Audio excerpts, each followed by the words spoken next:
அனைவருக்கும் இனிய வணக்கங்கள். நான் உங்கள் அஸ்ட்ரோ சரவணன். இன்றைய காணொளியில் நாம் காண இருப்பது வடக்கு பார்த்த கடை வாஸ்து அமைப்பு. வடக்கு பார்த்த கடை அமைப்பு மிக சிறப்பானதாகும்.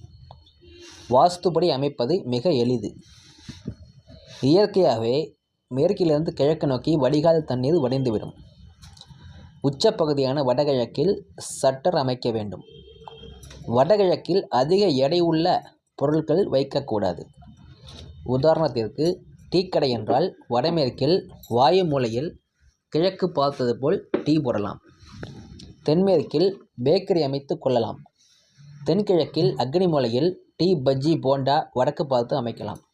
வடக்கில் 2 ஷட்டர்கள் இருந்தால் 2ஐயும் திறந்து வைக்கலாம். ஆனால் உச்சப்பகுதியை மூடி வைத்துவிட்டு நீச்சப்பகுதியை திறக்கக்கூடாது. வடகிழக்கு கிழக்கில் வென்டிலேஷன் வைத்தால் மிக நல்லது. நல்ல தெற்குத்து, நல்ல தெருப்பார்வை அமைவது சிறப்பு. காசா அல்லது கல்லாப்பெட்டி தென்மேற்கில் அமைக்க வேண்டும். 2ஆம் பட்சமாக தென்கிழக்கில் அமைக்கலாம். காசா அல்லது கல்லாப்பெட்டி வடமேற்கிலும் வடகிழக்கிலும் கண்டிப்பாக அமைக்கக்கூடாது. சாமி படம் என்பது தென்மேற்கு, வடகிழக்கு தவிர மற்ற இடங்களில் வைத்துக் கொள்ளலாம். கடை ரோடை விட உயரமாக இருப்பது நல்லது.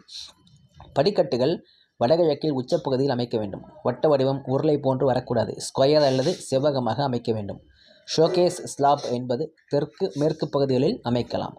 விற்க வேண்டிய பொருட்களை வடமேற்கில் அமைக்கலாம். மீண்டும் ஒரு காணொளியில் உங்களை சந்திக்கும் வரை உங்கள் அனைவருக்கும் நன்றியும் வணக்கமும் கூறி விடைபெறுவது உங்கள் அஸ்ட்ரோ சரவணன். நன்றி, வணக்கம்.